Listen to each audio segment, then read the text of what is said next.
Let me tell you, there's nothing quite like standing behind a velvet rope, staring at a $1 million car, and hearing a man say, "That car's worth more than your life," just loud enough so everyone can enjoy the punchline. You want to laugh, right? Or maybe you want to let your fists do the talking. But Jessica Barnes didn't do either. She just slipped her hands in the pockets of her old gray hoodie, offered a half smile, and kept on admiring the flawless paint on that Rolls Royce like nothing could touch her.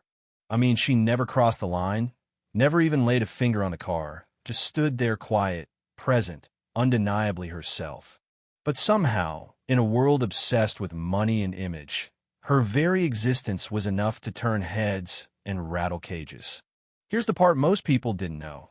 Jessica was the Celia, the actual owner of Sterling Auto, the very dealership hosting that little dog and pony show. But today, she wore worn sneakers and faded jeans, no entourage, no name tag, just a brown leather folder full of her own paperwork. She wanted to see how her people really treated customers, not how they fawned over the boss. And while the sun shone bright on those polished cars and sparkling floors, Jessica's mind drifted back to all those early years hustling in an industry where no one thought a black woman belonged at the top, where every win had been pried loose from doubt and bias with bare hands. As she stood there, half in reflection, half in pride, the glass door slid open and in walked Richard Preston, the kind of man who doesn't just think he owns the world that acts like it. Navy blazer, diamond-studded watch, two friends carrying champagne every inch of him, a warning sign. The moment his eyes landed on Jessica, you could feel the temperature drop. To him, someone like her didn't belong anywhere near his luxury playground. He shot her a look colder than steel, and the staff started to squirm, some wanting to help, most not wanting trouble. But Jessica just drifted away from the velvet ropes and walked over to Kevin, a young salesman ready to help her with her paperwork for a used Toyota. It should have been nothing, just another ordinary morning. But right then, the whole place felt charged, like the air before a thunderstorm. On one side, there was Richard, all privilege and pride. On the other, Jessica, nothing but grit and dignity. You knew it was about to go down, you just didn't know how ugly it'd get. Richard, already fuming, made his move loud enough for the whole room. "This area isn't open to regular customers, is it?" All eyes on Jessica, waiting for her to flinch. She didn't. She just looked at him, gave a smile you could miss if you blinked, and said, "I know exactly where I stand, but thanks for pointing it out." Calm, collected, and right on the money. If Richard was expecting her to cower, he got nothing but poise in return. You could see him crack. His hand squeezed the champagne glass like it was the last grip he'd have on control. His friends went quiet, watching him fumble with a challenge he didn't know how to handle. But he wasn't done. He leaned over to the staff and started dropping hints how it was odd for someone like Jessica to hang around the Rolls Royce, how they should keep an eye on her. Classic Mouvineaux outright accusation, just enough to plant suspicion and let everyone else do the dirty work. Sure enough, the mood shifted. People started watching Jessica, some with pity, some with judgment.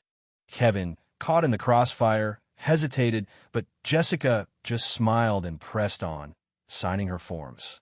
She'd seen this playbook before and wasn't about to give Richard the satisfaction. But Richard kept doubling down now, whispering to security, "Hey, maybe watch that lady, she's been circling the cars all morning." Mark, the young guard, nodded, wanting to please. Still, Jessica didn't blink.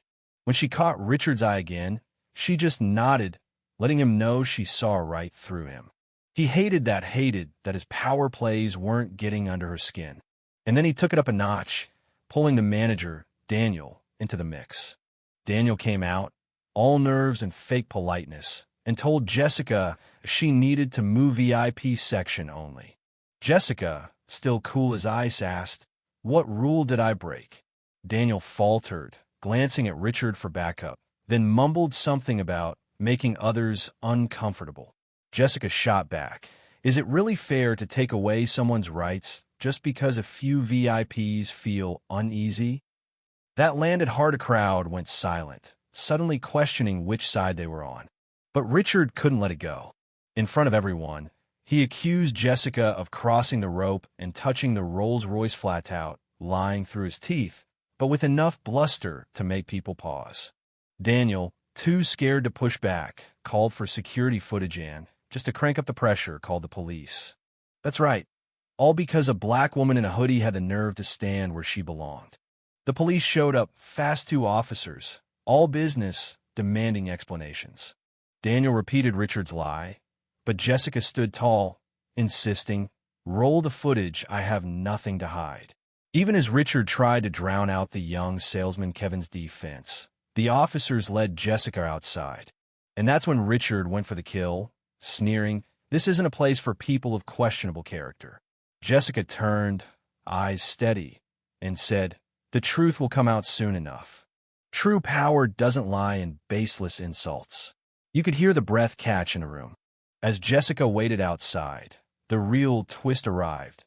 Marcus Donovan, the senior CEO, strode in, all eyes on him. He demanded to know what happened, and when Daniel and Richard tried to spin it, Marcus cut them down fast. "The woman you insulted and accused is Jessica Barnes, owner of Sterling Auto," he declared. You could feel the shame and panic hit Richard and Daniel at the same time. The power dynamic flipped in a heartbeat. Marcus didn't mince words. He dressed Richard down, then ordered security to ban him from every Sterling Auto dealership.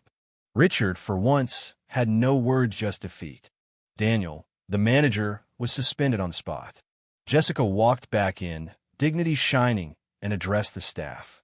"The real problem," she told Daniel, "is you put money over ethics, status over respect."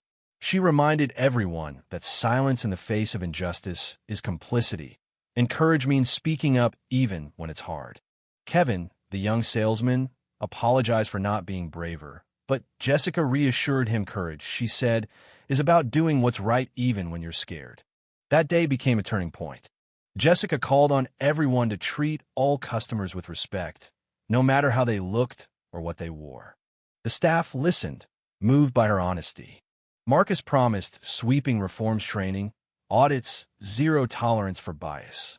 The room filled with applause, not just for Jessica, but for a new beginning. By the next day, Jessica's story had gone viral. News anchors quoted her words. "You think I don't belong here? I own this showroom." The hashtag Sterling Auto Justice exploded.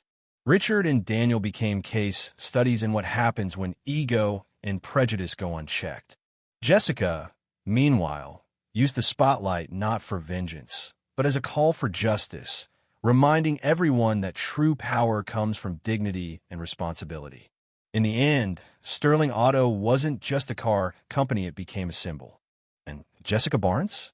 She stood for everyone who's ever been told they didn't belong, showing the world that real change starts with one person refusing to back down. Now, I'll ask you, when you see injustice, do you stay silent? Or do you speak up? Drop your thoughts below. What does real justice look like to you?